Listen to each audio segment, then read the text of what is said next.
just woke up and I want to get this over with. So here's my advent calendar. I'm really tired. I went to bed early and then couldn't keep my eyes open. And now it's like noon. What the heck?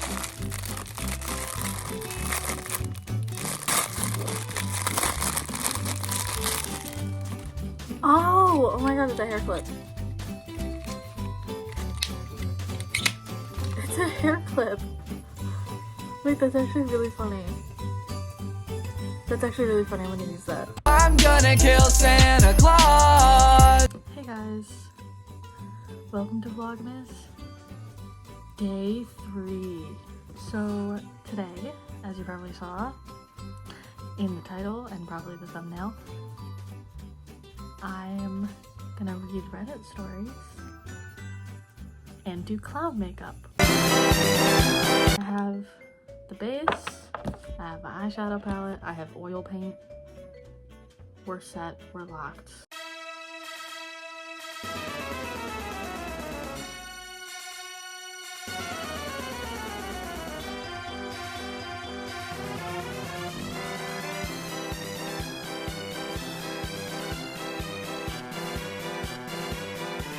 Alright, so first up we have, would I be the clown if I cancel my daughter's choir trip to Europe? Let's see.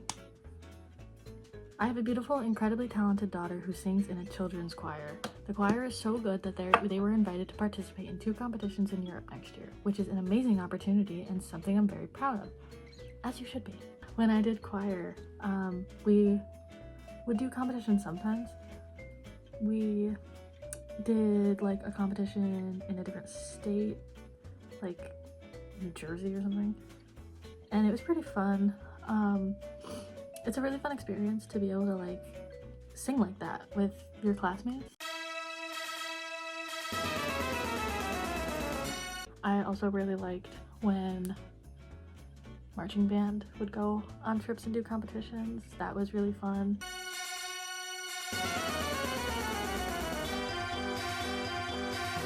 We live in a very poor country in South America. I'm a single mother and the only one financially supporting my household. I provide my daughter, myself, and help my mother and father wherever I can. My salary barely covers our basic living expenses each month. Unfortunately, the cost of this trip is completely impossible for me to afford. Even taking out a loan is not an option because I would have no way of paying it back. I'm already living paycheck to paycheck. Any additional debt would put us in a serious situation. When I explained my financial situation and my inability to pay for the trip to the school administration, I was treated in a dismissive and disrespectful way.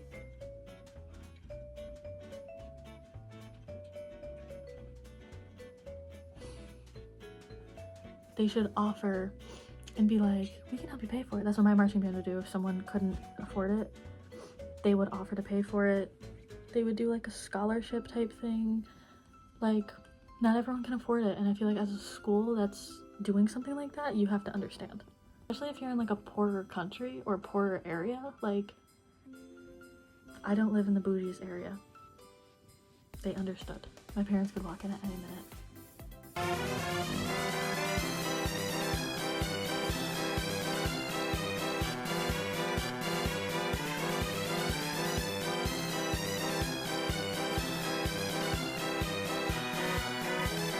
I think I'll do blue. I think I'm gonna do blue. I was accused of not putting my daughter's talent and interests first, as if love and support alone could magically create money. That hurt deeply, especially because of everything I do for my daughter. I feel devastated that she might miss the opportunity, but I also feel responsible for keeping a roof over her head and food on the table. Girl, Dad did in fact knock, and he's afraid of clowns, so. But he didn't notice that my face was painted white. I feel bad that she feels guilty for not being able to pay for it because you're not, like, if it's between giving your kid a good place and a good home and sending her on a once-in-a-lifetime choir trip, I might sound crazy, but the choir trip seems like the worst decision. The school and her daughter might have a reaction and be like, well, why wouldn't you let me do this? This is a once-in-a-lifetime opportunity. But at the same time, I feel like everybody needs to understand that it's between giving her daughter a house and like decent living conditions and a choir trip. Do I sound crazy if I say that I'm siding with the mother? I might sound crazy. I shouldn't sound crazy, but I might sound it. Some of the comments say the school should be looking at fundraiser ideas so families are not struggling to find the money to send their kids on these trips. See, I'm not crazy. Came here to say this. My son went on a school trip to Washington, D.C., and they made it clear that even though some families couldn't afford to pay it, because not all could, there would be fundraising. My high school bans several fundraisers throughout the year to subsidize the cost of major trips. Exactly. Not the clown, but change your view on the situation. You're not canceling it. You're not taking something away from her. It's just not something you can provide at the moment. You're doing your best, looking out for her. Exactly. See, I like that I'm not crazy. Next story. Am I the clown for connecting to the AirPod after my niece swallowed it to see if it would play in her stomach?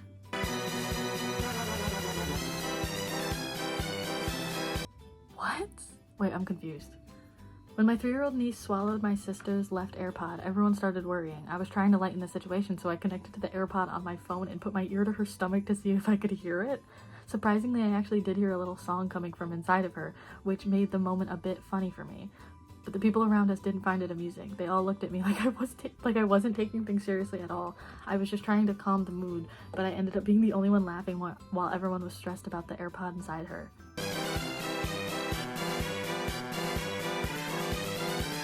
Okay, so as someone who worked in childcare and works in childcare, I'm not shocked that a 3-year-old decided to swallow an AirPod. If one of my younger cousins decided to swallow an AirPod, I would probably do the same thing. It would cross my mind. I don't know if I would actually do it, but it would cross my mind. It is really funny though. That, you gotta admit it's funny. You see people make videos all the time of like their dog swallowing AirPods and it still plays music. So I see the curiosity.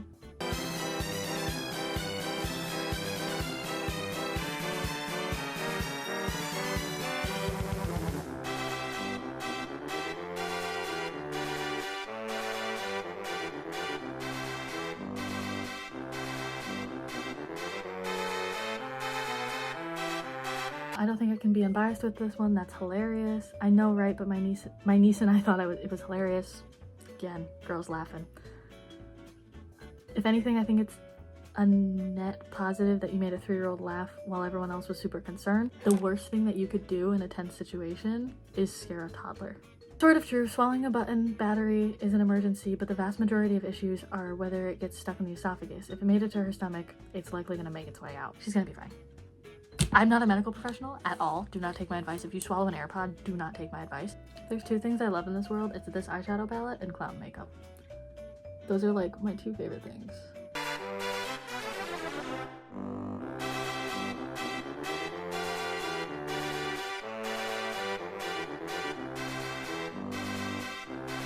I know realistically I could wear clown makeup every day, but it's not normalized enough, you know? I wish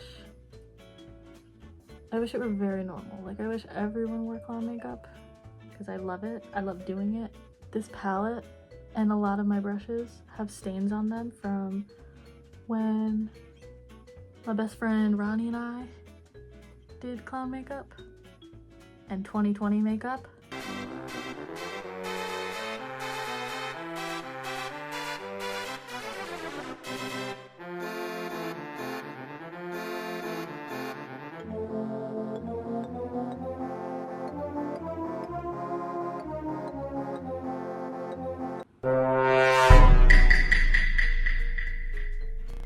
If your niece thought it was funny, then you did a good thing. A bunch of adults standing around her are panicking, and it's only gonna make her panic.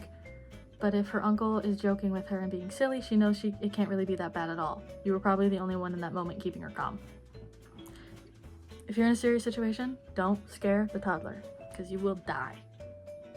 You will. Don't have sex, because you will get pregnant and die. Don't have sex in the missionary position. Don't have sex standing up. Just don't do it. Promise? I'm gonna lock it in oil paint.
So yeah, those were all my Reddit stories. I can't wait for this hour of filming I just did to turn into 5 minutes. Gonna make so many TikToks. Little spoiler for later in the week. I bought hair dye. It's already pink, obviously. We've been over this. My hair's already pink. It's just fading. And I want to change that. See you tomorrow.